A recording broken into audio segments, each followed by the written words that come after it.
So let's have a look at question 3 then. So this is about a school exchange, and Melanie is struggling with the uniform because she thinks it's ugly. The girls can't wear trousers and have to wear a kilt or a Scottish skirt or something like that. You're not allowed to chew gum, and you're not allowed to have a cell phone or iPods. She thinks it's really strict at that school, but she thinks it's cool that you can go into town in the free period.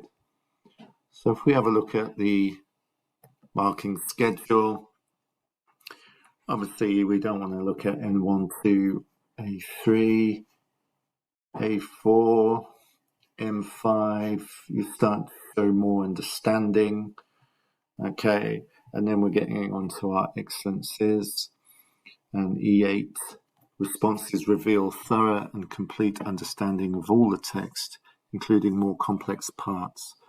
So, for example, you might say something like, clearly her school doesn't have a uniform and they are allowed to chew gum there. It sounds like they can get their iPods and cell phones out in class. I like that they can go into town in their free periods. I don't know whether I would prefer the school in Germany or not, because it sounds a bit slack, or I would love to go somewhere where I can do all of these things. Okay, so when you've got that sort of answer, that is what you're showing imaginative ways of conveying understanding of the text, even the more complex parts. Okay.